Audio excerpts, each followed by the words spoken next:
kaparusahan ang nararapat sa mga taong nakagawa sa atin ng kasalanan. Hindi ako titigil hanggat hindi ko napaparusahan ang babaeng yon. Magbabayad siya. Bibigyan ko siya ng alaala na kung makakayanan at mabubuhay siya, ay hindi niya makakalimutan. Toyang, huminahon ka nga! Hindi! Hindi ako hihinahon, Raul. Tingnan mong mabuti ang ating anak. Hindi ko maaatim na hindi siya ipaghiganti. Kagagawan niya ng asawa niyang higad. Lalagyan ko ng higad ang kanyang katawan. Tutal, kauri niya naman yon. Huwag ka mag-alala, anak ko. Pasasakitan ko ang mga taong gumawa nito sa'yo. Ibibigay ko ang parusa na hindi nila makakalimutan. Taon 1989, Mindanao. Isa ko sa mga nakasaksi sa kwento ng aking kaibigan na si Carlo. Nakita ko kung paano siya nasaktan at lumubog sa kanyang pighati na nararamdaman. Kabiguan para sa kanya ang ginawa ng kanyang asawa na ibinigay ni Carlo ang lahat sa kanya, magandang buhay, pagmamahal at katapatan.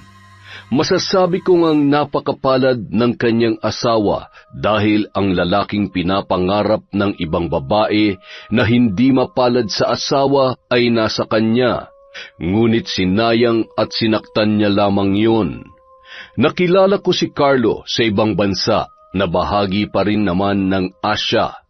Pareho kasi kaming nagtatrabaho sa isang restaurant at magkasama sa mga sideline kapag tapos na ang aming trabaho.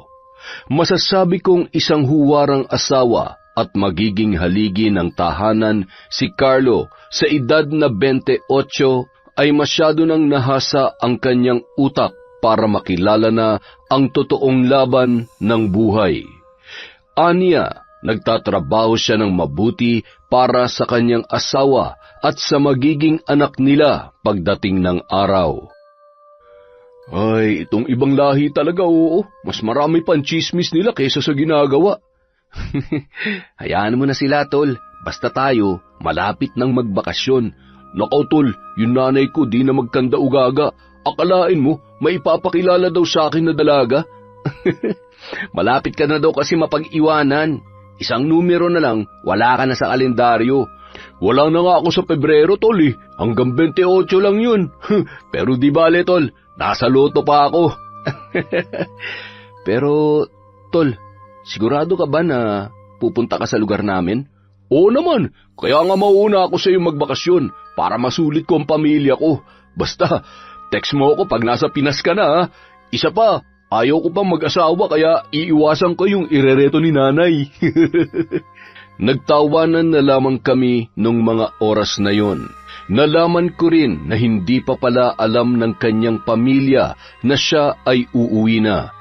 Nais umano niyang sorpresahin sila. Gusto niya na makita kung may magbabago ba sa kanila. Masaya kaming umuwi sa inuupahan naming apartment. Isang kanto ang pagitan ng apartment ko sa apartment ni Carlo. Minsan ako ang pumupunta sa kanya, minsan siya naman ang dumadalaw sa akin. Hindi nagtagal, dumating na ang araw ng aking pag-uwi. Sinulit ko ang panahon sa aking pamilya. Masaya ko kasi naipagawa na nila ang bahay namin at ang sarili kong bahay kung sakaling bubukod na ako sa kanila. Napawi ang lahat ng pagod ko sa aking nakita at sana ganito rin ang makikita ni Carlo kapag umuwi na siya sa kanila. Nang sa gayon ay mapawi ang lahat ng kanyang hirap. Makalipas ang isang buwan, umuwi na rin si Carlo. Hinintay ko siya sa paliparan at doon na kami magkikita papunta sa kanila sa Mindanao.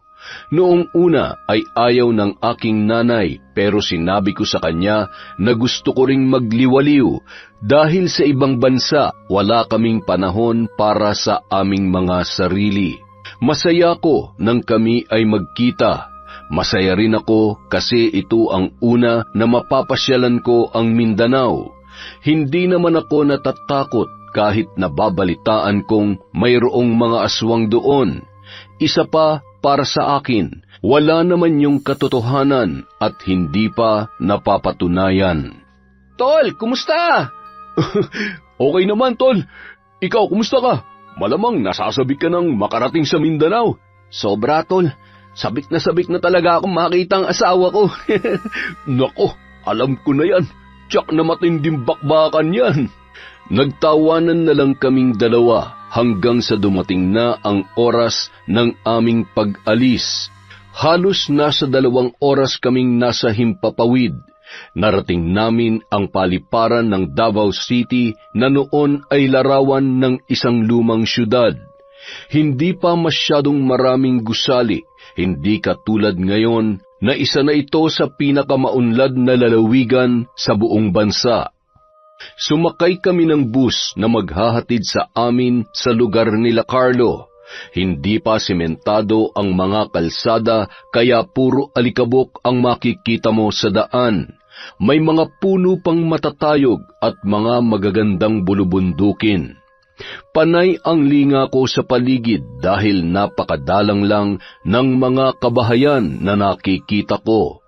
Para maalis ang aking inip, nagbiro ako kay Carlo na ikinatawan niya naman ng husto. Tol, parang masyadong tahimik tong lugar na to. Hindi mo naman siguro ko ipapalapa sa mga kapitbahay mo sa inyo, no? Loko ka talaga kung ano-anong iniisip mo. Huwag ka mag-alala, mga vegetarian kami. Yun! Para klaro lang ba? Pero tol, totoo bang mga yun? Ewan tol, marami nagsasabi na totoo pero ako tol, sa 28 ko na sa mundo, di pa naman ako nakakakita. Mas naniniwala ako tol sa mga mangkukulam at mambabarang. Di ba? Alam mo na? Oo, nakaalala ko. Yung nanay mo, di ba? Pero ang mainam tol, nagbago na siya nang makilalang tatay mo. Ay, ang pag-ibig nga naman. Pag dumapo sa puso ni Numan, nagbabago ang lahat. Si tatay talaga tol ang tadhana ni nanay. Akalain mo, albularyo at mangkukulam, nagkaibigan, di ba? Ako tol, kahit mambabarang itadhana sa akin, basta maganda, hindi ko aayawan yan. Ikaw talaga. Hindi lingid sa aking kaalaman ang lihim ng nanay ni Carlo. Hindi ko rin naman kinatatakutan ang pamilya niya dahil mabuting tao ang aking kaibigan, kaya natitiyak ko na ganoon din ang kanyang pamilya. Isa pa, wala naman akong kasalanan para matakot. Sigurado rin naman ako sa aking sarili na hindi ko lang basta kaibigan si Carlo, kundi matalik kaming magkaibigan na para ng magkapatid. Hindi ko na namalayan ng oras. Ginising na lamang ako ni Carlo nang nakarating na umano kami. Medyo malayo-layo pala ang biyahe. Pakiramdam ko buong araw akong nakaupo. Sulit ang 30 pesos sa biyahe namin na parang namumulot ng karayom sa daan. Mura pa ang pamasahe noon pero mahirap talagang kumita ng pera. Wow, tol, mukhang hindi naman masyadong libliban lugar ninyo. Wala naman sigurong baboy ramo dito, no? Liblib ang baryo, tol, pero hindi naman masukal. Kaya asahan mo, walang baboy ramo dito. Ahas ang marami. Uy, ayos na yung ahas, tol. Wag lang baboy ramo. Ay, nako. Tara na nga. Masaya kaming naglalakad sa baryo ni na Carlo at namangha ako sa mga nakita ko, lalo na ang mga kapitbahay nila. Nakangiti sila habang binabati si Carlo at sa puntong yon umiiral na naman ang aking malikot na imahinasyon.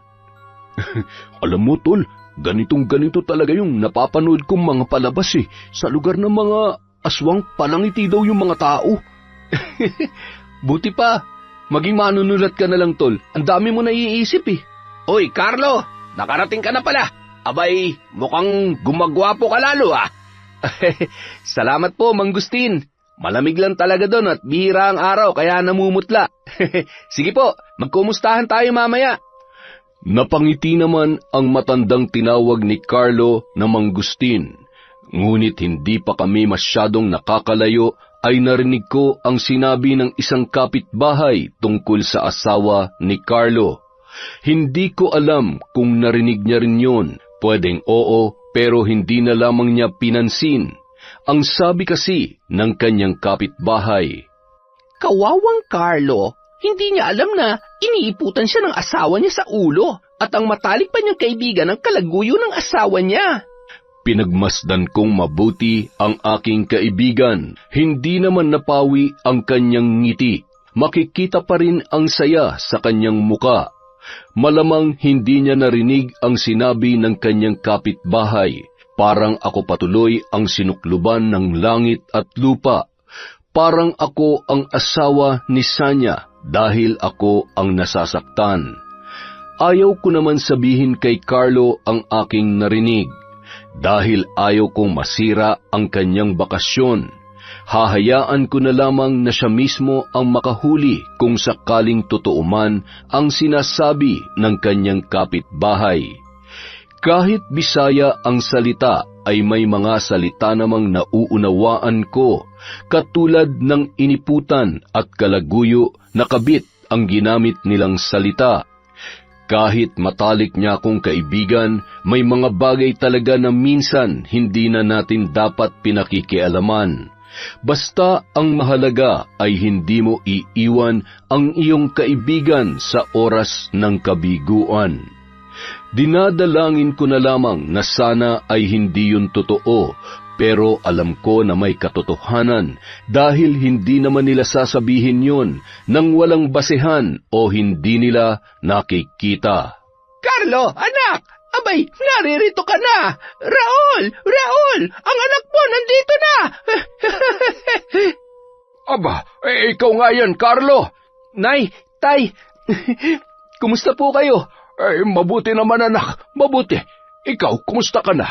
Mukhang pumuti ka yata ng kaunti ah. Maputla lang, tay. Siya nga po pala, may kasama po ako. Si Ricky po, tay, kaibigan ko sa ibang bansa. Isang Manila boy po, kaya kailangan magtagalog tayo. Magandang araw po. Aba, ba't hindi kayo nagsabi na darating kayo? Dali, sunod na ta. Natawa si Carlo nang tila ako ay naguluhan sa sinabi ng kanyang ina.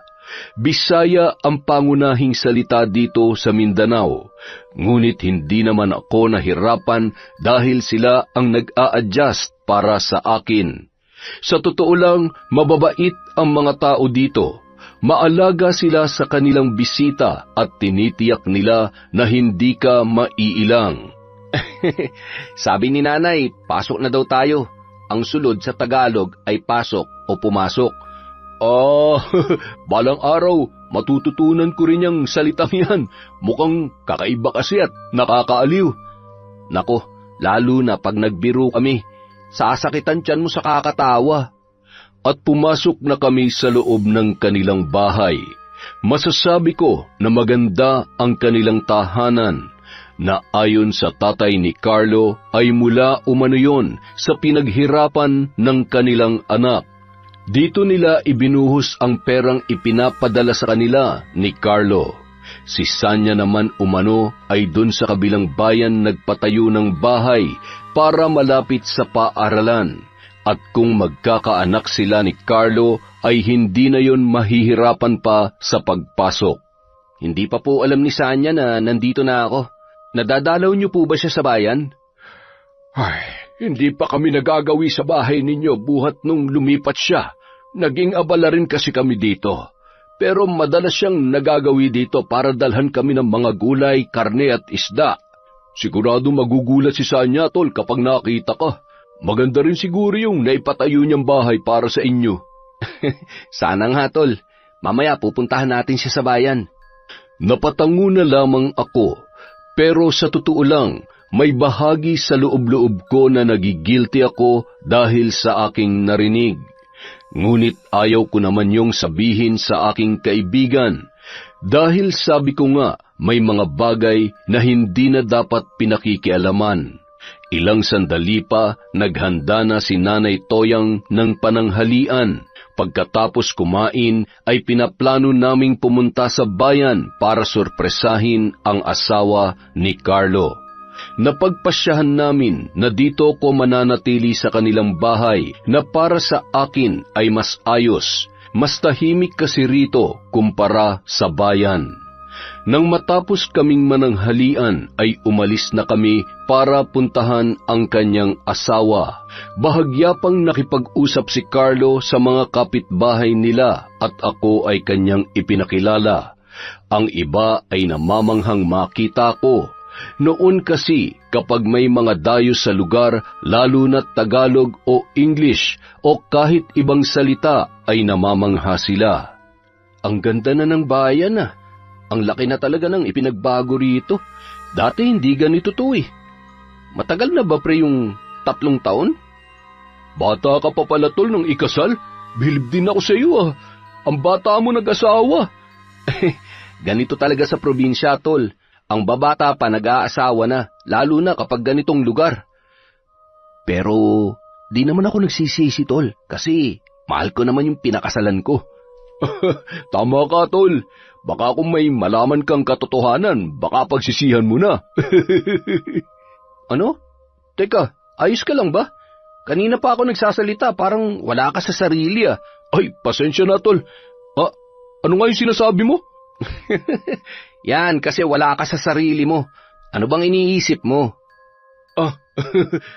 Wala tol. Naiisip ko lang na kung nag-asawa din ako katulad mo sa murang edad, ano kaya ang buhay ko ngayon? Siguro, hindi tayo nagkakilala sa abroad. Di rin tol. Tadhana talaga na magkakilala tayo. Natatawa kaming dalawa nang sabihin ni Carlo na nandito na kami sa kanilang bahay. Maganda naman ang kanilang tahanan. Halatang maayos na naipundar ni Sanya ang kanilang naipon. Balita ko kasi may negosyo din sila sa bayan na gulayan, prutasan at isdaan. Bagay na aking hinahangaan sa asawa ni Carlo. Kung hindi ko lang sana narinig ang sinabi ng kanyang kapitbahay.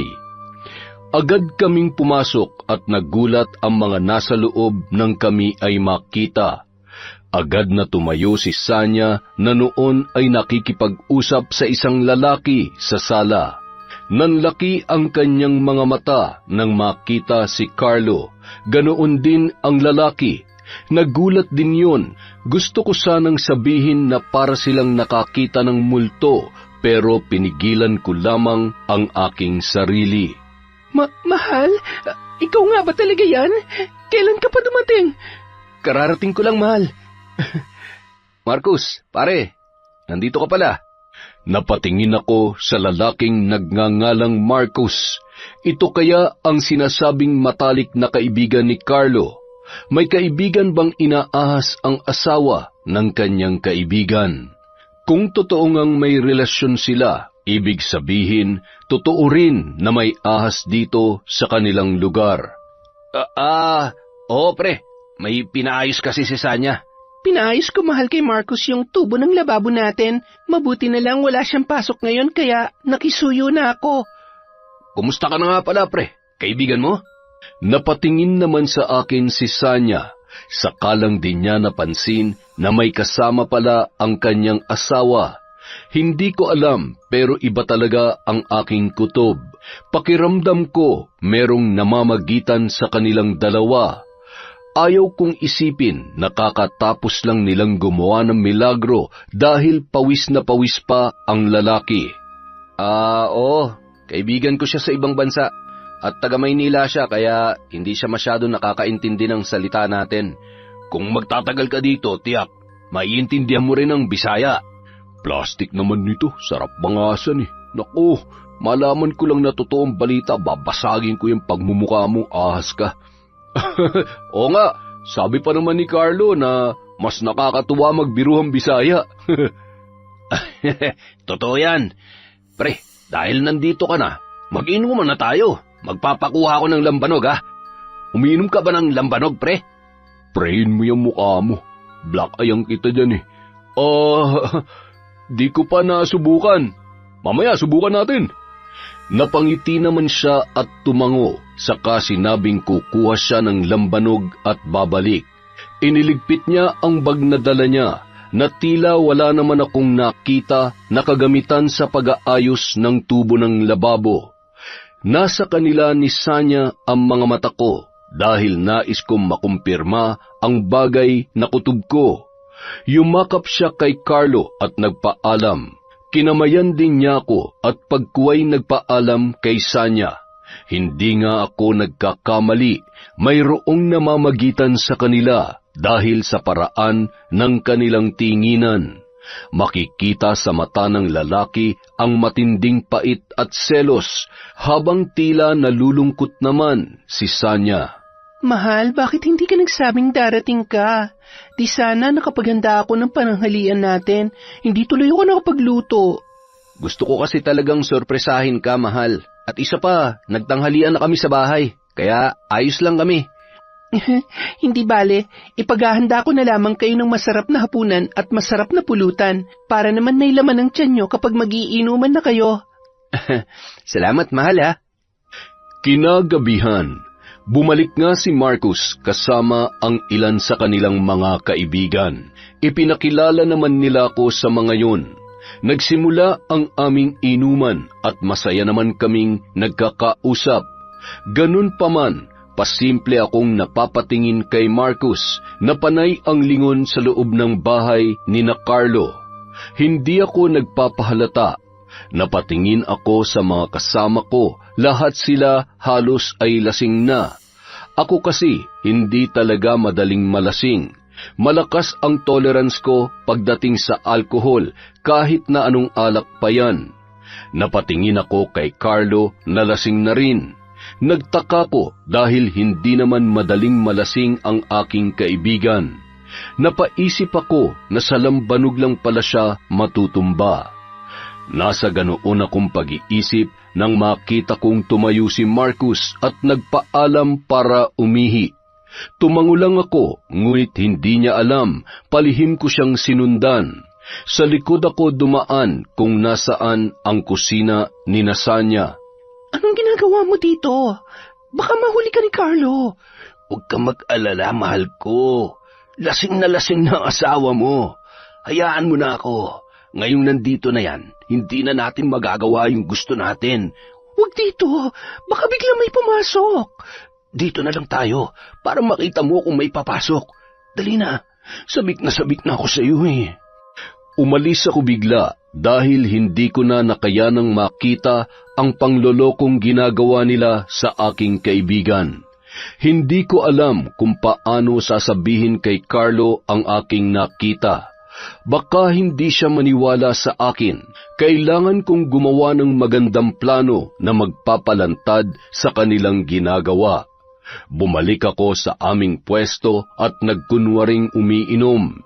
Nakita kong bumalik na rin si Marcus at makikita ang maaliwalas nitong muka. Tapos na ba? Nakaraos ka na? Ha? Anong ibig mong sabihin, pre? Baka kalimutin ka ba? Sabi mo kanina, ihing-ihi ka na. Di nakaraos ka na. Magaan na ba pakiramdam mo? Oo.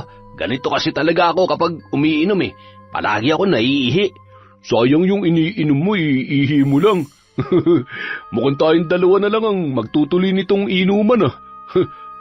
Inom pa na marami ka pang maiihi. Natawa siya sa aking sinabi.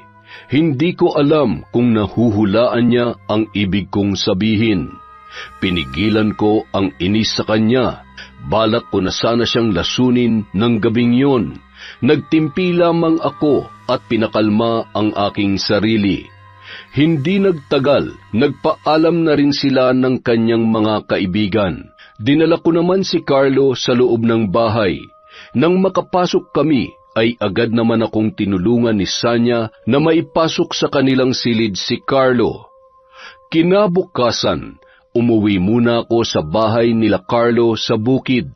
Alam ko na ang daan papunta sa kanila, kaya mag-isa na lamang ako. Tulog pa si Carlo, pinataob siya ng lambanog. Hindi mo mapapataob sa mga whiskey at beer, pero napataob ng lambanog.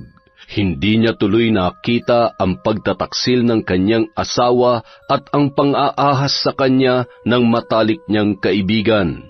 Para sa akin, walang totoong kaibigan na gagawin ang ganung bagay sa kanyang itinuturing na para ng kapatid. Oh, anak Ricky, mag-isa ka lang ba? Opo, Nay. Lalasing po kagabi si Carlo kaya tulog pa siya nung umalis ako. Nagkape ka na ba? Hindi pa nga, Tay. Bumili ako ng pandesal para dito na magkape. Ay, tamang-tama ang dating mo. Magkakape pa lamang kami ni Tatay Raul nyo. Ako nang bahala magtimpla, ha? Masaya kaming nagkakape hanggang sa nagpaalam si Nanay Toyang na magluluto na ng agahan. Kami naman ni Tatay Raul ay abala sa pagpapakain ng kanyang mga alagang hayop. Marami kasi talaga silang mga alaga.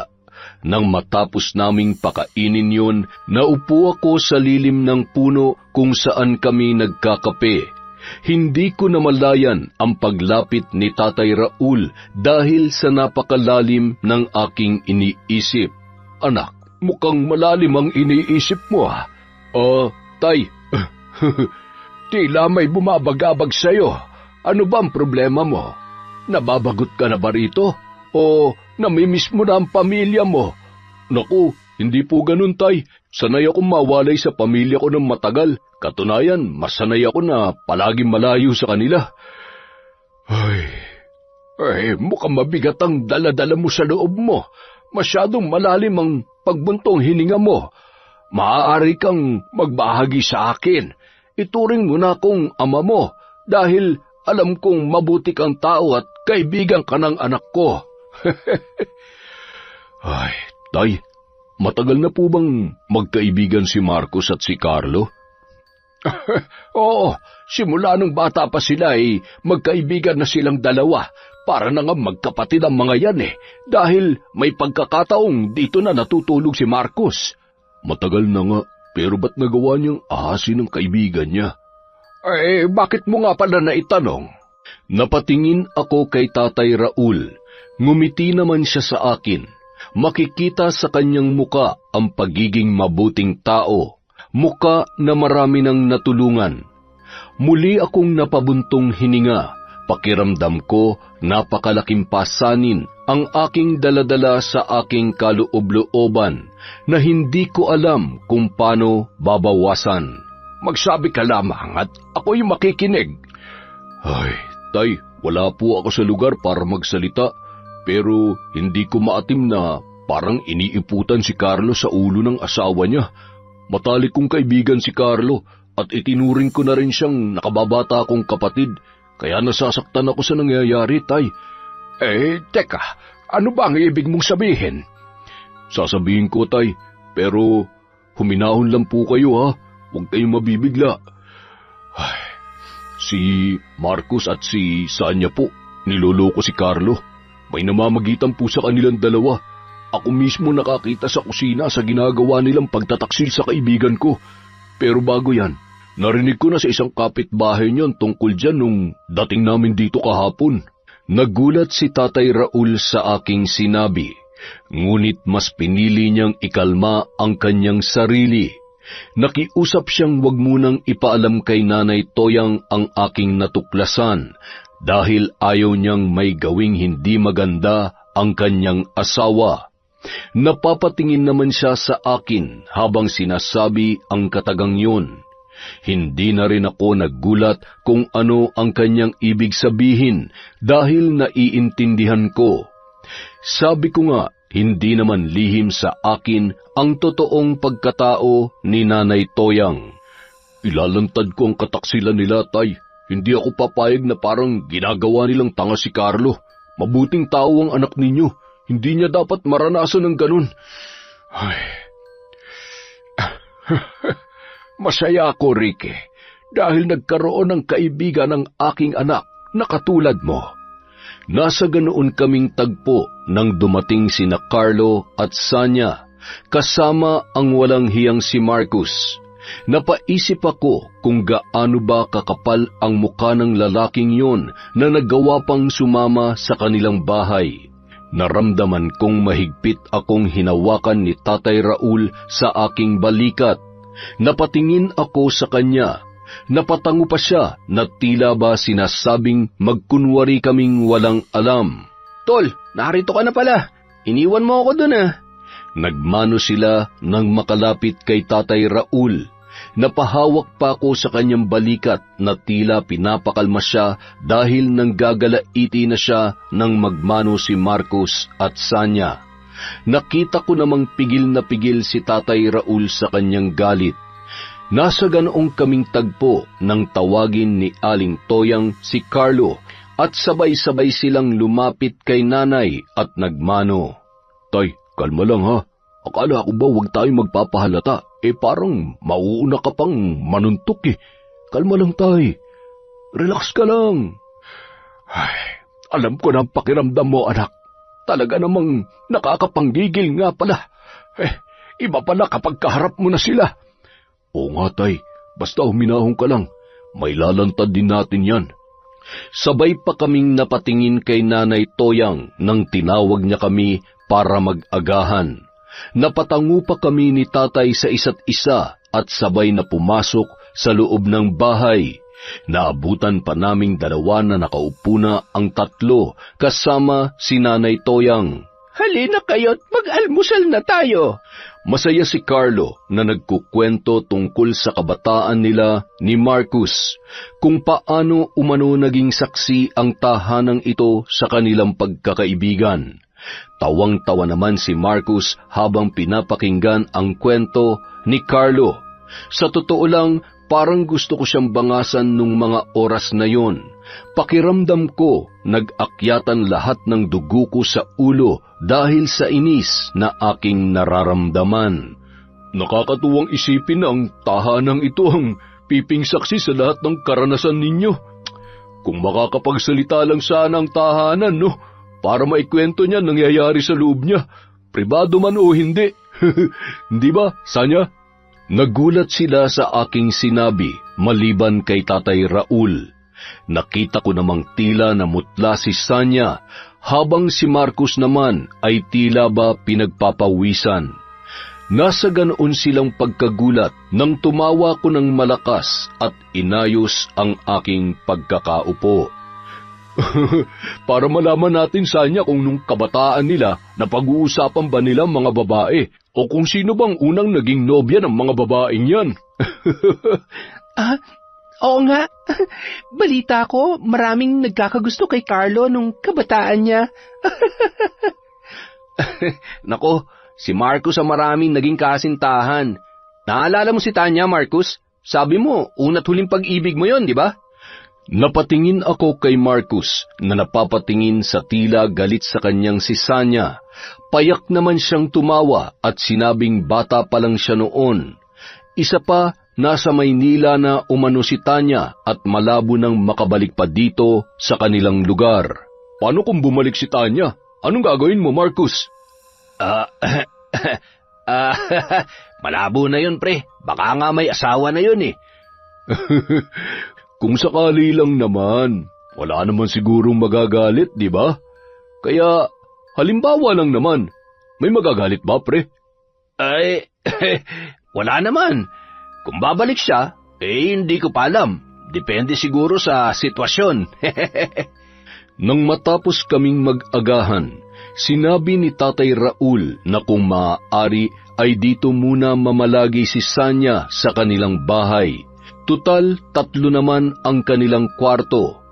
Para naman mas makasama nila ng matagal si Carlo bago bumalik ng ibang bansa para muling magtrabaho. Sa una, nag-aalangan si Sanya pero kalaunan ay pumayag din yon. Makahulugan pa kaming nagkatinginan ni Tatay Raul. Maya-maya, nagpaalam na si Marcus at sinabing babalik na lamang sa ibang araw. Inaya niya pa kami na muling mag-inuman. Sa isip-isip ko, Lalasingin niya na naman si Carlo para makaskor na naman kay Sanya. Isang araw, umalis si Sanya papunta sa bayan. Aniya, may kukunin lang siyang damit dahil halos basa lahat ng kanyang kasuotan. Paanong hindi mababasa? Nilabhan niya kahit hindi naman labahin. Para-paraan talaga para lamang siya ay makatakas. Pumayag naman si Carlo at sinabihan niya pa ito na huwag magtatagal at huwag magpapaabot ng dilim. Nang makaalis na ang babae, inaya ko naman si Carlo kinahapunan na pumunta sa bayan at mamili ng mga ulam. Sinabi ko pang sakto lang din at isabay na namin pabalik si Sanya. Pumayag naman siya at umalis na kami. Tila ba hulog din ng langit na naroon ang kanilang mga kapitbahay na nagkukwentuhan. Kawawa naman si Carlo, no? Napakabuting tao pero niloloko ng asawa. Naramdaman kong bumagal ang lakad ni Carlo na tila ba nakikinig sa usapan ng kanilang mga kapitbahay. Tinanong ko pa siya kunwari bakit mabagal siyang maglakad at sinenyasan niya lang ako na huwag maingay. Naku, hayaan mo na. Malalaman din niya ni Carlo. Ang mabubuting tao, hindi pinababayaan ng Diyos. Mahuhuli niya rin niyang sina Marcos at Sanya. Nagulat na lamang ako nang dali-daling sumakay sa karosa ng kalabaw si Carlo. Hindi pa uso ang tricycle sa kanila nung panahong yun. Kung hindi ka sasakay sa karosa ng kalabaw, ay maglalakad ka ng 30 minuto bago makalabas sa baryo. Pagkatapos ay sasakay ka ng padyak papunta sa bayan, na kung tatakbuhin mo ay mauuna ka pa siguro na makarating sa iyong patutunguhan. Depende na rin sa pagpadyak ng nagmamaneho nito. Pagdating namin sa bahay ni Sanya ay mas tumindi pa ang usap-usapan na kung si Carlo umano ang kanyang asawa, ay kaano-ano naman nito si Marcos na siyang pinakikilala ni Sanya na kanyang kinakasama. Napakuyom ang kamao ni Carlo at dali-daling pumasok sa loob ng bahay. Diretso sa kwarto nilang mag-asawa at maging ako mismo ay nagulat sa tagpong aming nasaksihan. Mga hayop kayo! Napakasasama nyo! Hayop ka, Marcos! Traidor ka! Carlo, mahal! Hayaan mo ko magpaliwanag! Lumayo ka sa akin! Nakakadiri ka! Paliwanag? Ano pang ipapaliwanag mo sa niya? Rinig na rinig namin ang lahat. Dito nyo pa ginagawa mismo sa pamamahay ko na pinaghirapan ko sa ibang bansa? Ang kapal ng mukha mong malandi ka. Kung anong ganda at amo ng iyong muka, punong-puno lang pala ng pagbabalat kayong pagkatao mo. Nakakadiri ka! Tama na, pare! Pare? May gana ka pang tawagin akong ganun? Kapal naman ang mukha mo. Ahas ka, Marcos. Itinuring kitang kaibigan at para ng kapatid. Pero ito pang igaganti mo sa akin sa lahat ng kabutihan ko? Ang sabi ko, bantayan mo, hindi mo ahasin. Mga hayop kayo. Ang sasama nyo. Lumayas kayo dito. Layas! Carlo, mahal ko, patawarin mo ako. Nangungulila lang ako sa'yo. Carlo! Bitawan mo ako. Nandidiri ako sa'yo. Nangungulila? Sanya, nasa malayo din ako. Pero kahit kailan hindi ko ginawa sa'yo yung ginawa mo sa akin. Wala kang kwenta. Carlo, mahal ko. Tama na, Sanya. Ang mabuti pa ay bigyan mo muna siya ng panahon.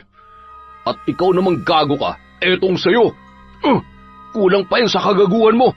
Hinabol ko si Carlo, ngunit hindi ko na siya makita. Kinabahan ako dahil baka kung ano ang gawin niya sa kanyang sarili. Panay sigaw ko na parang naghahanap ng batang nawawala.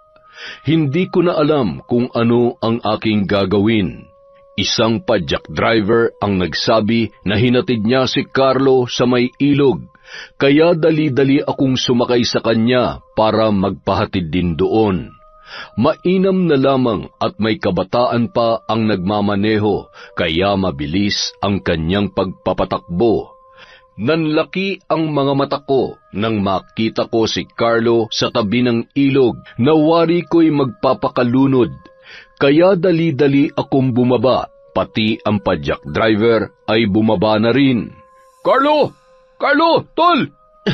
Tol, hayaan mo na ako mamatay. Tol, hindi silang dahilan para tapusin mong buhay mo. Kung magpapakamatay ka, para mo na rin sinabing talo ka, Tol. Niloko nila ako, Tol. Ang sakit. Niloko nila ako. Carlo! Bakit ka tumalon? Carlo! Hihingi na sana ako ng tulong nang biglang tumalon ang padyak driver at dali-daling sinagip si Carlo na sa kabutihang palad ay di pa nalunod ng husto. Inuwi namin si Carlo, maging ang kanyang mga kapitbahay ay nag-alala nang makita siya na parang lantang gulay at basang-basa dahil sa pagtalon sa ilog. Ay, Diyos ko! Carlo! Anak! Anong nangyari sa'yo?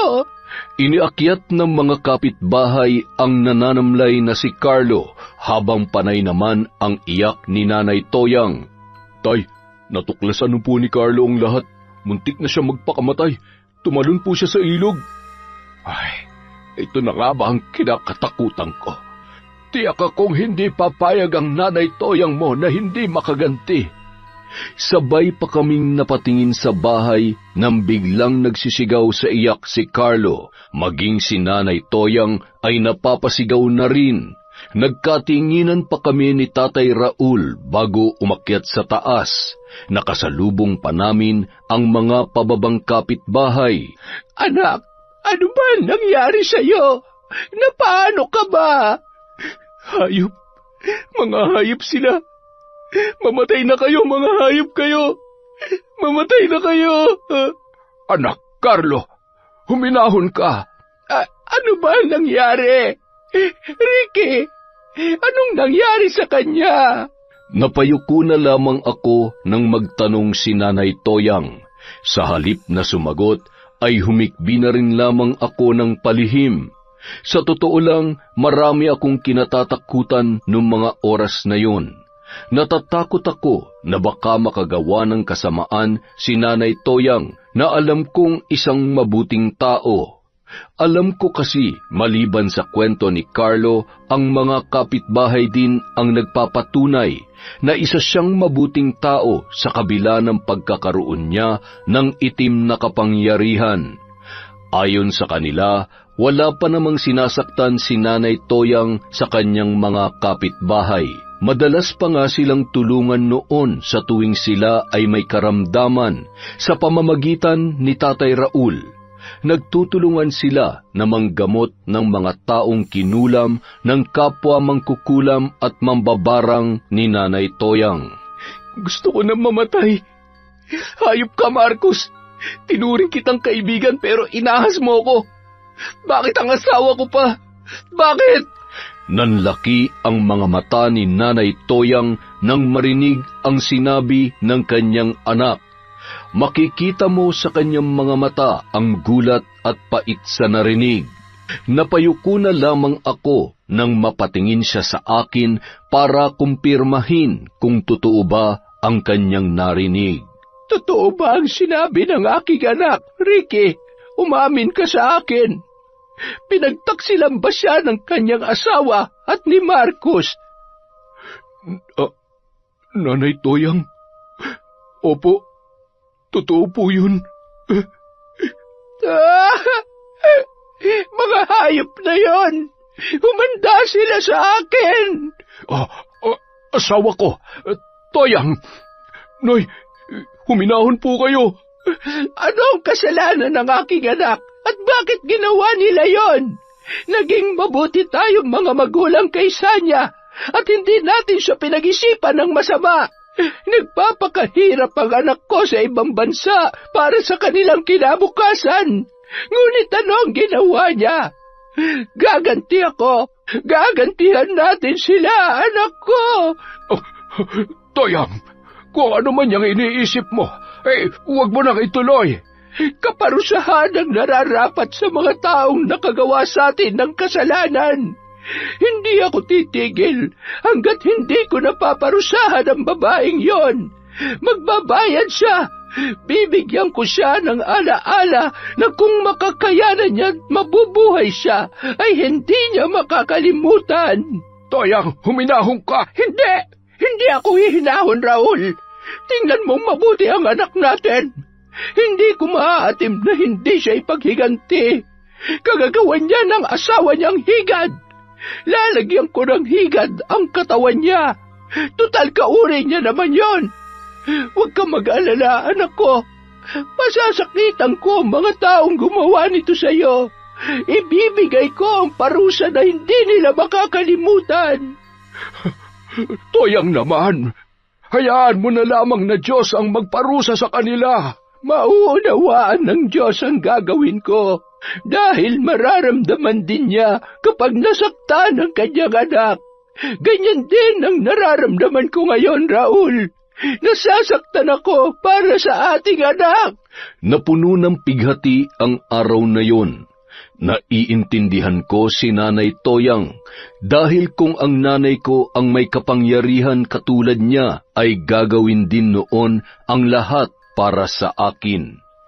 Nasa balkonahe kami ng bahay kasama si Carlo na tila wala sa kanyang sarili. Palagi lang itong umiiyak at nauunawaan ko kahit hindi ko pa nararanasan ang magmahal, ay naiintindihan ko ang sakit na kanyang nararamdaman. Nasa ganoon kaming tagpo nang biglang dumilim ang kalangitan. Napatayo pa ko habang pinagmamasdan ang paligid. May namumuong maliliit na kidlat sa likod ng maitim na ulap. Napatingin ako kay Mang Gaston nang siya ay magsalita. Kapitbahay siya nila Carlo na naroroon sa bahay nila nanay nung mga oras na yon. Ginising nila ang natutulog na dyablo sa loob ni Toyang.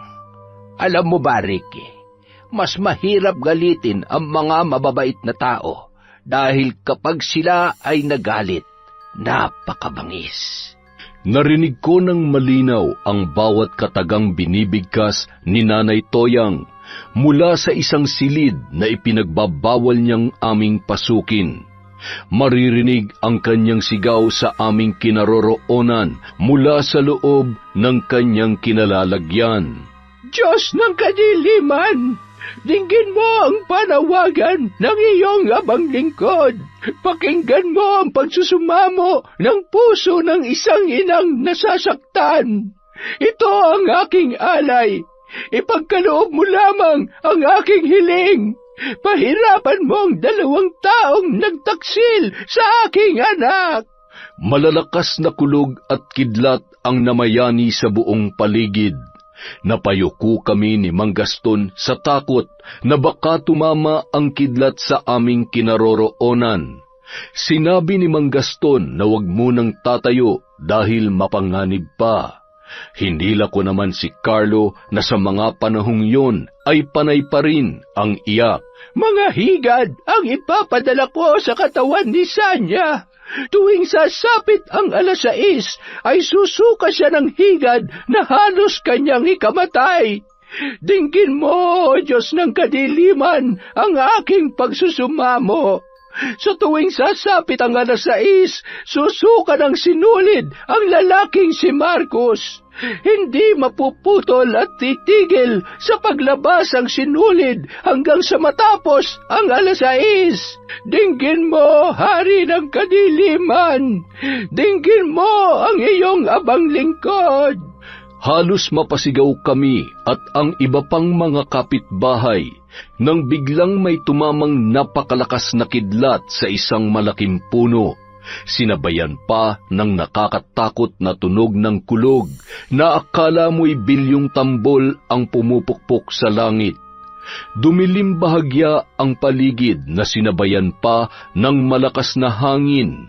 Ilang minuto rin ang itinagal noon at bigla ring lumiwanag. Nagkatinginan pa kami ni Mang Gaston nang maging maaliwalas na ang buong paligid. Maya-maya, dumating si tatay na hingal na tila galing sa pagtakbo. Ay, nagawa niya na, Raul. Diyos ko, patawarin niyo po ang asawa ko. Samantala, sa bayan kung saan ako nagtungo para makibalita, ay nalaman ko ang naging kalagayan ni na Marcus at Sanya. Ayon sa mga kapitbahay ay nagsusuka umano si Marcus ng sinulid tuwing sasapit ang 6:00. Ang duda nila ay kinulam ang binata. Sa bahay nila Carlo ko na malagi para magmatsyag.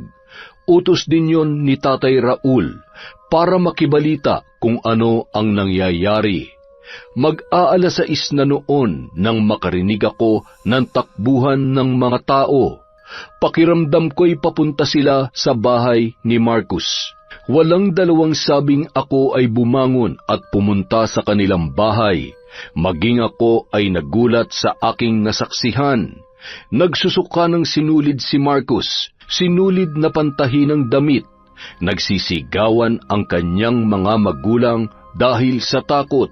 Ay, Diyos ko! Tiyak kinulam ang batang yan! Parusa yan sa pakikipagrelasyon niya sa asawa ng iba. Ang babaeng yun naman talaga ang malas sa buhay ni Marcus. Ang pagkakaalam ko ay ayaw naman sana ni Marcus, pero mapilit yung babae. Bali-balita na hindi lang naman daw si Marcus ang inaakit niyang si... Ano nga ang pangalan nun? Sanya? Salot yan sa bayang ito, kaya ayan, pinarurusahan din. Balita ko'y umuwi yun sa kabilang bayan buhat nung nahuli ng asawa niya sila ni Marcus. Ayun, kinulam mo, binarang din yata. Hindi ako nagpahalata na kilala ko ang mga pinag-uusapan nila.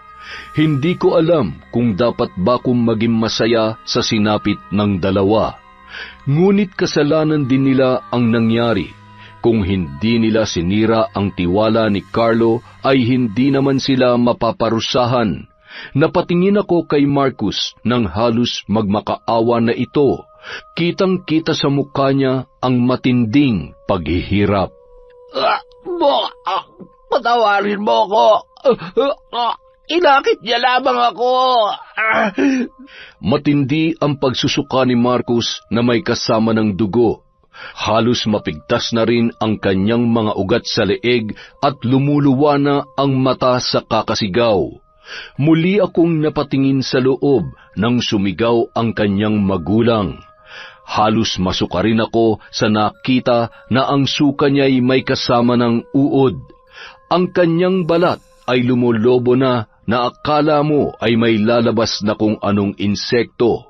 Pumuputok yon na tila tinutusok ng karayom at naglalabasan buhat doon ang maliliit na ipis. Ay, Diyos ko! Ang mabuti pa'y tumawag na kayo ng albularyo! May isang dalaga ang tumatakbo at sinabing may albularyo daw sa bahay ni Sanya. Maaari nilang dalhin si Marcus doon. Dali-dali namang binuhat si Marcus ng kanyang mga kapitbahay. Ngunit halos masuka sila nang buhatin nila ito. Puro sugat na ang katawan ng binata at malansa ang amoy. Samahan pa ng mga uod at ipis na lumalabas sa kanyang katawan. Buhay pa ang lalaki pero siya ay inuuod na. Kalunos-lunos ang kanyang sinapit. Kung nagulat ako kay Marcus, ay mas nagulat ako sa nangyayari kay Sanya. Nakita ko siyang parang sinasapian at nangingisay habang may lumalabas na uod sa kanyang bibig. Ang nakakadiri pa, mabuhok ang mga uod na kilala sa tawag na higad. Makatirin yun kapag dumapo ang mga buhok nito sa iyong katawan. Diyos ko po, mahabaging langit! Matindi siguro ang galit ng nagpabarang sa kanila. Sabi ng kapitbahay. Napalingon na lang ako sa loob ng bahay nang tumayo ang albularyo at napailing-iling. Nakapagpahinga na ang dalawa. Pagtingin ko sa rilong pambisig ay mag-7 na ng gabi. Matindi ang galit ng nambarang sa dalawang ito, at iisa lang ang gumawa noon. Nakagawa sila ng kasalanan. Ang lalaking ito ay kabit ng anak ninyo. Nagulat ang ina ni Sanya sa kanyang narinig at napaiyak na lamang. Aniya, hindi siya makapaniwalang nagtataksil ang anak niya kay Carlo, gayong napakabuti ng lalaki at ng pamilya nito. Alam na alam din niya kung gaano kamahal ni Carlo ang kanyang anak. Si Carlo lamang ang makakapagpatigil nito, dahil nagawa lamang na mambabarang ang bagay na ito para kay Carlo. Ang kasalanan ay may kaparusahan, at ang kaparusahan may kaakibat na kamatayan. Ang paghingi ng tawad ang tanging paraan para maibsan ang galit. Walang kahit anong gamot ang makakapagpagaling sa kulam o barang dahil sa kasalanan. Ang sumpa na dahil sa inggit ng ibang tao, madaling gamutin. Pero ang barang dahil nakagawa ka ng kasamaan sa kapwa mo tao, ay siyang walang gamot, maliban sa paghingi ng kapatawaran. Umuwi ako matapos kong masaksihan ang lahat. Nakita ko si Tatay Raul na nakaupo sa bakuran habang si Carlo ay nasa balkonahe pa rin at walang imik. Nang makita ko ni Tatay Raul ay agad siyang lumapit sa akin. Ako naman, napabuntong hininga na lamang saka umupo. Tay, kung makikita mo lang ang kanilang sitwasyon, kahit ikaw, maaawa ka. Noon, hindi ako naniniwala sa mga kulam at barang. Pero nung makita kong sinapit nilang dalawa, masasabi kong totoo nga po talaga. Kasalukuyan kaming nasa bakuran sa may lilim ng puno kung saan mayroong upuan. Maririnig mo ang tunog ng mga kuliglig na sumasabay sa simoy ng hanging panggabi. Nakatingin ako sa silid ni Carlo kung saan maririnig ang kanyang pag-iyak. Nararamdaman ko ang sakit na kanyang dinaranas nung mga panahong yun. Ang barang na dulot ng kasalanan, anak, ay mahirap gamutin, lalo na kung ang pinasakitan mo ay isang mabuting tao. Yan din po ang sabi ng albularyo. Kapatawaran lamang ang natatanging paraan. Ay, nako, Ricky, naway wag magbago ang pagtingin mo sa iyong nanay Toyang. Mabuti siyang tao, mapagmahal na asawa at ina. Nagawa niya lamang ito sapagkat mahal na mahal niya si Carlo. Nag-iisa lamang namin siyang anak. Tay, nasa ibang bansa pa lang kami ni Carlo. Alam ko na mabuting tao si nanay. Kayong dalawa, nakikita ko ang kabutihan ninyong dalawa kay Carlo. Naging madamdamin ang usapan namin ni Tatay Raul. Nagpasalamat siya sa akin sapagkat nauunawaan ko si Nanay Toyang. Paano ko ba huhusgahan ang isang ina na ginawa lamang ang bagay na yun para sa kanyang pinakamamahal na anak? Kinabukasan, muli akong nagtungo sa bayan para magmatsyag, at habang tumatagal, lalong nagiging kalunos-lunos ang sinasapit ng dalawa. Ayon sa ibang kapitbahay, mas matindi pa ang nangyari kay Sanya sapagkat ang mga higad ay lumalabas na sa kanyang pribadong katawan. Tila nanginig ako sa aking narinig, lalo na kung paano nila ilarawan ang impit na sigaw ng dalawa dahil sa sakit. Umuwi ako at naabutan ko si Carlo sa hardin. Nagpapahangin doon ang aking kaibigan. Napangiti siya nang ako ay makita, at ganoon din ang aking itinugon sa kanya. Masaya kong makita na kahit papaano ay nakakangiti na siya kahit ramdam ko pa rin ang pait sa kanyang mga mata. Kinumusta niya ako at tinanong kung saan ako nanggaling. Gumuhit sa aking muka ang lungkot at pangamba na kanya namang ikinabahala. Tol, bakit? May problema ba? Saan ka galing? Sa bayan, Tol. Sa bahay ninyo. Naroon pa ba yung mga hayop na yon? Si Sanya, nandun pa ba siya? Wala na, Tol. Pero baka isang araw mabalitaan mo na lang. Paglalamayan na sila. Ha? Anong ibig mong sabihin? Anong paglalamayan? Hindi mo alam? Hindi. Ano ba yun? Wala ako sa posisyon na magsalita, Tol. Mainam na ikaw na lang ang makakita. Tara sa bayan. Umalis kami ni Carlo para puntahan sina Sanya. Panahon na siguro para siya ang makakita. Para siya mismo ang makapagdesisyon kung patatawarin niya ba ang kanyang asawa at ang kanyang kaibigan. Nang makarating kami sa bayan, narinig agad ni Carlo ang usap-usapan patungkol sa nangyari kina Sanya at Marcus. Ang una naming pinuntahan ay si Marcus at halos masukan ako sa nangyari sa kanya. Pumutok na ang lahat ng lumulobong parte ng kanyang katawan at halos lumabas na ang mga laman noon. Maging si Carlo ay halos masuka na rin sa sinapit ng dati niyang kaibigan. Nang makita siya ni Marcus ay agad itong humingi ng tawad. Kahit hindi pa makapagsalitang masyado dahil sa mga sugat sa kanyang katawan, ay nagawa niya pa ring manikluhod sa kanyang dating kaibigan. Karma mo yan. Sa pang-aahas mo sa akin, kulang pa yun sa sakit na nararamdaman ko. Mas matatanggap ko kung ibang taong gumawa sa akin nun. Ang hindi ko matanggap, ikaw ang gumawa. Pagdusahan mo yan. Carlo, tol, wala na bang puwang sa puso mong pagpapatawad? Nagsisisi na siya. At ayon sa mga kapitbahay dito, hindi lang si Marcus ang inakit ng asawa mo. Marami sila. Si Marcus lang ang tanging naabutan mo. Hindi sana siya pumatol, tol. Dahil alam niyang asawa ko yun. Karma niya yun. Dahil makasalanan sila. Hindi lang yun basta karma, tol. Binarang sila. Ha? Anong ibig mong sabihin? Bago mo alamin, puntahan mo muna si Sanya.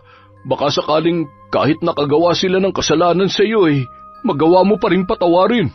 Nagtungo kami sa bahay ni Sanya. Nang makita si Carlo ng pamilya ng kanyang asawa ay halos gumapang ang mga ito papalapit sa kanya at humingi ng tawad. Ang ina nito, na wari ko'y nasa 61, ay gumagapang papalapit sa kanya at nagmamakaawa. Nangayayat na ito sapagkat hindi na makatulog kakabantay sa kanyang anak. Sinabi ng matanda na alam niyang may kasalanan ang kanyang anak, ngunit sana ay kahabagan pa rin ni Carlo ang kanyang asawa. Nang pumasok kami ay hindi na nagtagal sa loob ang aking kaibigan. Nakita niya ang kalunos-lunos na sinapit ng dati niyang asawa.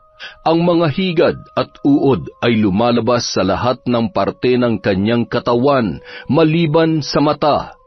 Halos butot balat na rin ito at animoy bangkay na hindi pa nalilibing at butot balat na lamang. Ang tanging narinig lamang ni Carlo kay Sanya bago lumabas ay ang paghingi nito ng tawad. Sinong gumawa niyan sa kanila, tol?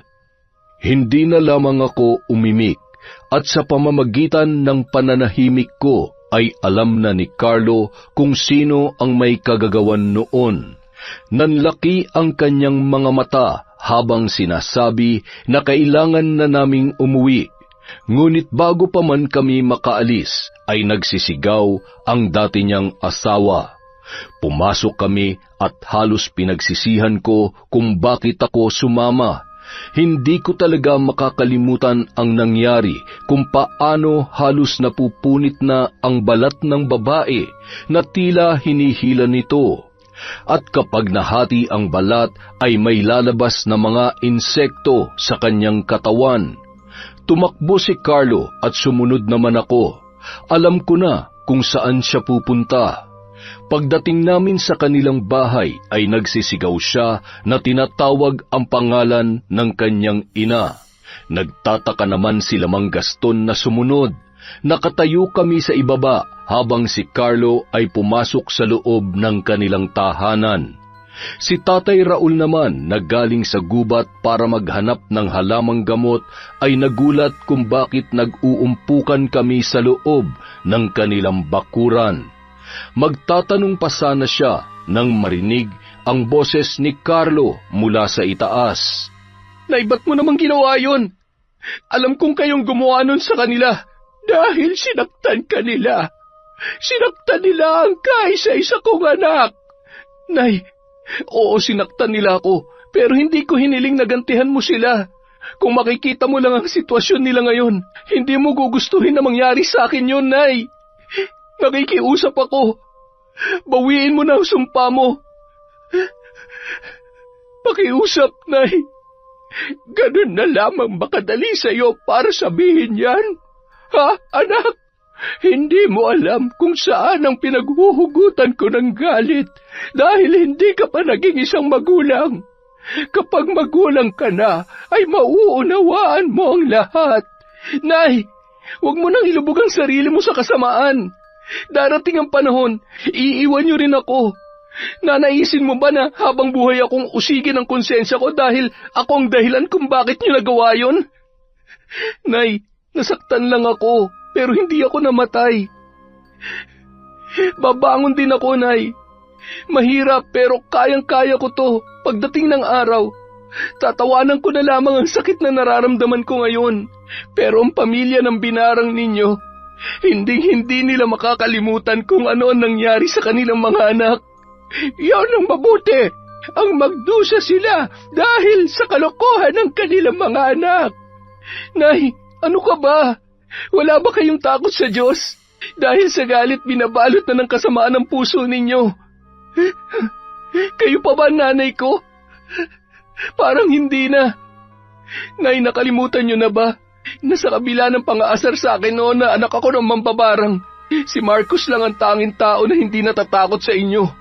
Isa siya sa nakikipagbasag ulo para lang ipagtanggol ako sa mga kalaro namin noon. Oo, nagalit ako sa kanya dahil sa nangyari. Pero hindi ko hinangad na mangyari sa kanyang bagay na yon, Nay. Ang taong unti-unti mong pinapatay dahil sa galit mo. Ang taong minsan nakipagpatayan para maipagtanggol ako sa mga taong hinuhusgahan ako. Kaya kahit gaano kalaki ang pagkakasala niya sa akin, hindi ko hihilingin kailanman na tapusin ang buhay niya.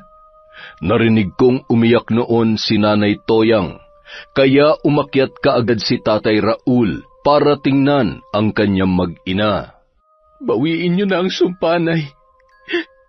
Kung gusto niyo pa akong makita. Anak, alisin niyo na yung itinanim niyo sa kanilang katawan. Pakiusap. Hindi kayo mapapatawad ng Diyos sa ginagawa ninyo, Nay. Kaya kung hindi niyo yun aalisin, isipin niyo na lamang na kasama nila akong mamamatay dahil hindi na ako magpapakita pa dito kahit kailan. Carlo, anak! Anak! Carlo! Hindi na sila nilingon ni Carlo at dali-dali itong bumaba. Hinawakan ko pa siya sa braso para pigilan. Para sa akin, nanay pa rin niya si Nanay Toyang at masasaktan ito sa kanyang gagawin. Tol, wag naman ganito. Tol, ito lang ang tanging paraan na naiisip ko para lumambot ang nanay ko. Magtiwala ka sa akin. Carlo! Anak ko! Carlo!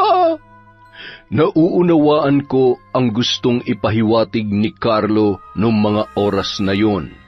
Marahil sa ganitong paraan niya mapapakalma ang kanyang ina. Alam niya kasi na pipiliin siya ni Nanay Toyang, kaya ganun na lang ang kanyang kondisyon. Para sa akin, matalinong hakbang at malakas ang kutob ko na mas pipiliin ni Nanay Toyang si Carlo. Toyang, pakinggan mo ang anak natin. Mas gugustuhin ko pang mamatay na lamang kesa hindi siya makita. Pakiusap asawa ko. Nay, alam ninyo, sa ibang bansa pa lang alam ko na kayo'y mambabarang. Walang nililihim sa akin si Carlo, ngunit ang pagiging mambabarang niyo ay hindi naging dahilan para layuan ko siya. Kasi alam kong mabuti kayong mga magulang dahil nakikita ko ang kabutihan niyo kay Carlo. Toyang, patawarin mo na sina Marcos at Sanya dahil natitiyak kong napatawad na sila ng anak mo. Kung hindi pa niya napapatawad ang dalawa, hindi niya gagawin ang makiusap na alisin mo na ang sumpa sa kanila.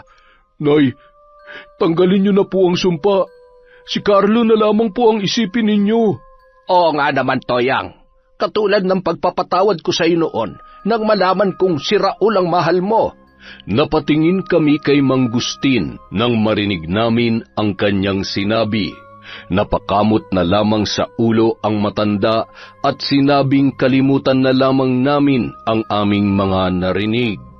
Asawa ko, pakiusap. alisin mo na sa kanila ang sumpa. Bakit ba ang ingay ninyo? At ikaw, Gaston, bakit ka nakikisali dito? Anong patawad ang sinasabi mo? Dahil sa ingay ninyong tatlo, hindi ko tuloy maisip ang dasal at mga gamot na kakailanganin ko. Dahil ang mga sinasabi ninyo ang sumasagi sa isip ko. Ay nako, pasaway na mga lalaki. Nagtawanan kaming tatlo habang hinahatid ng tingin si Nanay Toyang sa kanyang silid. Kinagabihan, isinagawa na ni Nanay Toyang ang ritual para bawiin at alisin ang lahat ng kanyang itinanim sa katawan ni na Marcus at Sanya. Kami lang ni Mang Gaston ang naiwan sa kubo habang si Tatay Raul ay nagpunta sa bayan para gamutin si Marcus at ang kanyang kaibigang albularyo naman ang gagamot kay Sanya.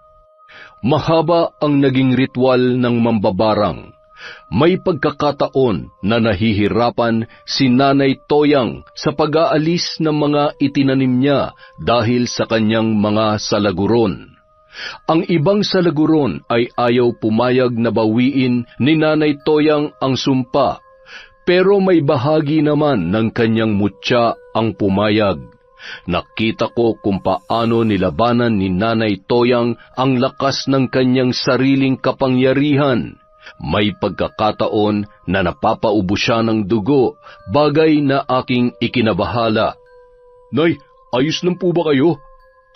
Huwag ka mag-alala. Ayos lamang ako, Ricky. Normal lamang ito kapag binabawi ang itinanim na sumpa.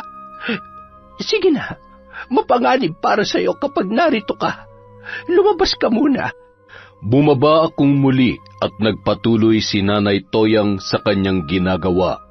Hindi ko na alam kung ilang oras siya sa ganoong tagpo. Ngunit ang masasabi ko lamang nung panahong yon habang nakatingin sa kanya sa itaas ay walang kasing dalisay ang kanyang pag-ibig para kay Carlo. Kaya ipinanalangin ko noon sa Panginoong Diyos na siya ay patawarin at tulungang maitama ang kanyang pagkakamali. Ang totoo niyan, ako talaga ang una nanligaw kay Toyang. Pero ang sinagot niya ay si Raul. May pagsisisi ba na hindi nyo ipinaglaban yon? Ay, Jesus, hindi naman. Kasi nakilala ko naman ang aking asawa na mas maganda pa kaysa kay Toyang. Masaya naman ako at si Raul, nakatagpo niya na isa ding mabuting tao. Yun lang naman ang mahalaga. Kaya ikaw, pag natuto ka na magmahal, piliin mo yung taong mabuti.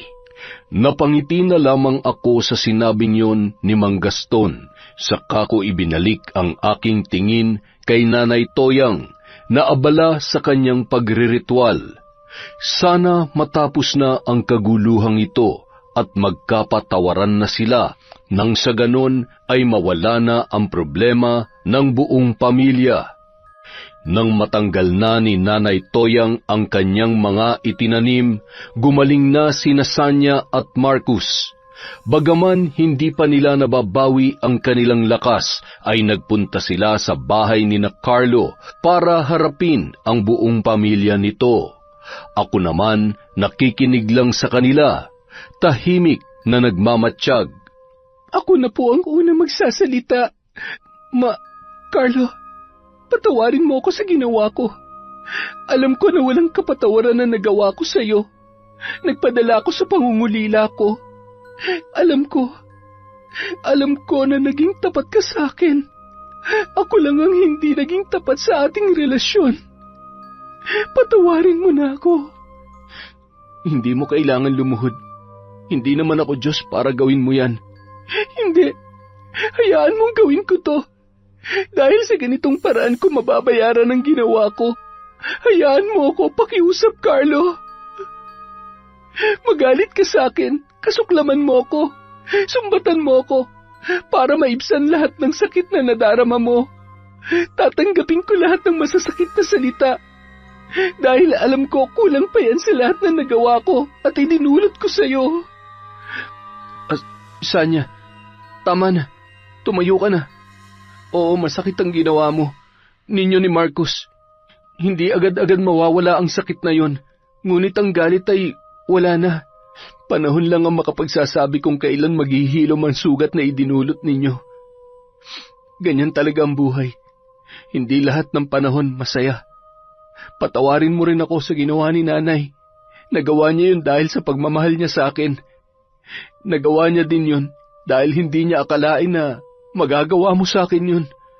Pinagkatiwalaan niya kayo ni Marcus at minahal na parang mga anak dahil alam niyang mahal kita at mahalaga sa akin ang pagkakaibigan namin ni Marcus. Hindi, Carlo. Nauunawaan ko si nanay. Wala siyang kasalanan. Ako lang ang may kasalanan. Alam ko na mabuti siyang taong ngunit dahil sa akin, napukaw ang galit niya. Nauunawaan ko si nanay. Nay Toyang, alam kong hindi niyo ako mapapatawad. Pero humihingi pa rin po ako ng tawad. Sorry po sa mga naidulot ko sa inyo. Patawarin niyo po ako, Nay. Kayo rin po, Tay. Sorry po sa inyo. Pinapatawad na kita, anak, dahil alam kong napatawad ka na ni Carlo. Hayaan mo ang panahon ang maghilom sa sugat ng puso ko. Balang araw ay mapapatawad din kita. Pero sa ngayon, hindi ko pa kaya yon, Sanya. Nauunawaan ko po kayo. Maghihintay po ako na dumating ang araw na yon. Pagkatapos ni Sanya ay lumapit naman si Marcus.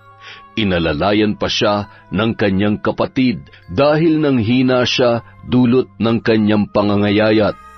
Nakakahabag ang kanyang kalagayan. Pare, Carlo, hindi ko alam kung saan ako magsisimula. Alam ko na kulang pang nangyari sa akin para maging kabayaran sa kasalanan ko. Pero patawarin mo ko. Tol, patawad. Alam ko hindi sapat ang salitang yun para mabayaran ko ang ginawa ko sa iyo. Napatingin na lamang ako kay Carlo. Makikita ko sa kanyang mga mata hindi ang galit at hindi rin siya naaawa. Nakatingin lang siya sa kanyang kaibigan. Hindi ko alam kung tama pa bang sabihin kong kaibigan o baka dating kaibigan na lamang. Nanatili lang siyang nakatingin sa umiiyak na si Marcus hanggang sa napaluhod na rin ang lalaki. Sinayang ko naging samahan natin. Nagpadala ako sa tukso. Kung may pinagsisisihan man ako sa buhay ko, yun ay ang sinira ko ang tiwala mo at ang pagkakaibigan nating dalawa. Nagkamali ako, Tol. Patawarin mo sana ako. Tumayo ka. Hayaan nating ang panahon na lang ang siya maghilom sa lahat ng sugat na meron tayo.